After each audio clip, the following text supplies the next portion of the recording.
Evet arkadaşlar merhabalar. Bugün sizlere ekranda görmüş olduğunuz P340 cihazımıza hem RAM upgrade'ini yapıp hem de diskini değiştireceğim. Şu an 512 SSD disk var. İçinde M.2 disk. Bunu ben 1 TB ile değiştireceğim. 1 TB SSD disk. Bir de RAM'lerimiz geldi. Onlara takacağım. Bakın. Hemen burada gelen malzemelerimiz şöyle göstereyim sizlere. Evet, öncelikle cihazımızı açacağım. Evet arkadaşlar, hemen yan taraftaki vidalarını söküp bu şekilde cihazımızı açmış olduk. Daha sonra bakın buradaki şu tikleri kaldıracağım. Bu cihazı tam açabilmek için. Evet bakın. Şunu çıkartalım buradan.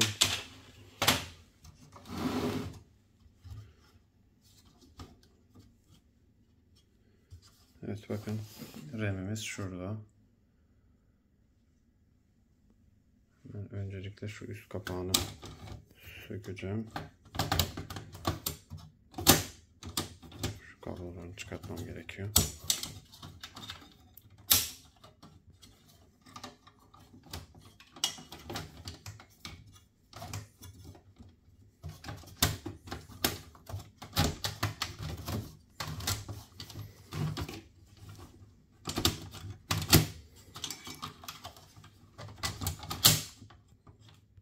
Evet, öncelikle CD-ROM'u söktüm. Bakın.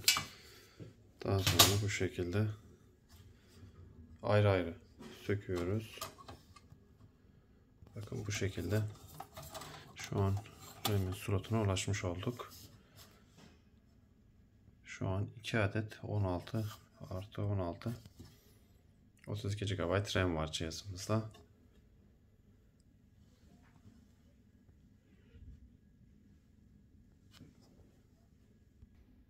Evet, ürünümüzü açıyoruz bu şekilde. 1 TB SSD'miz, M.2 diskimiz.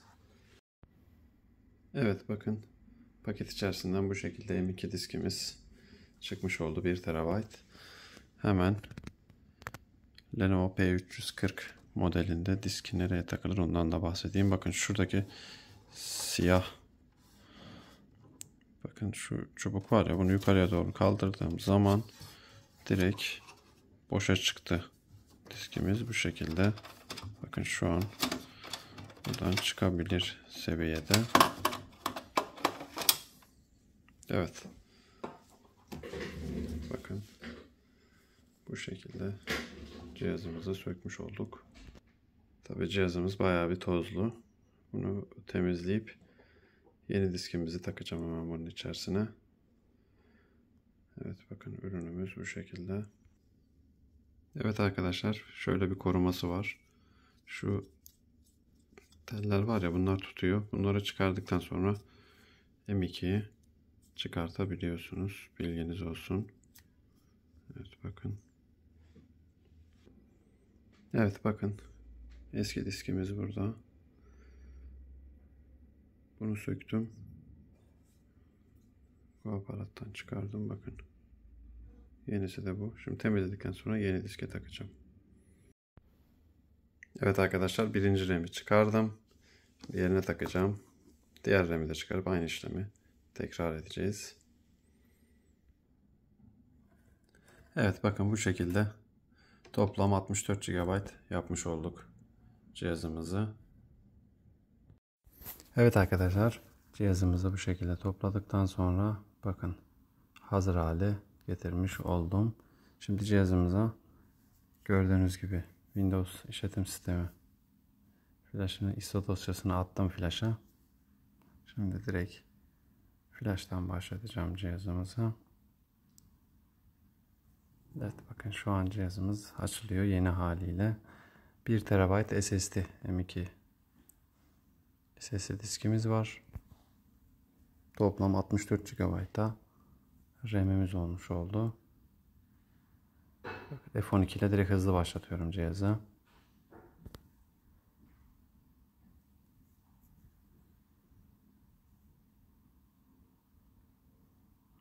bakın şimdi direkt flashla başlayacak. Evet bakın gördüğünüz gibi kurulum ekranı gelmiş oldu. 1 TB toplam 1 TB diskimiz burada göründü. Ben hemen başlattım.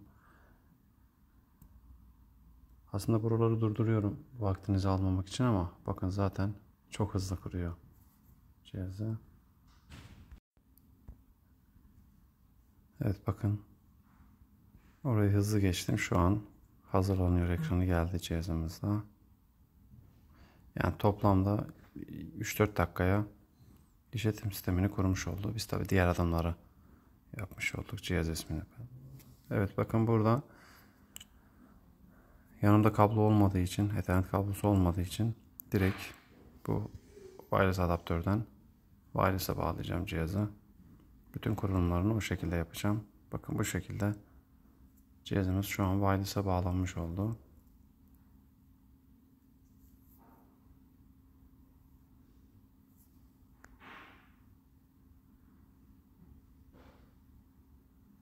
Bakın şu an tarıyor. Çevremizde bulunan yakın cihazların hepsini wireless'ına SSID'leri gösterecek bana.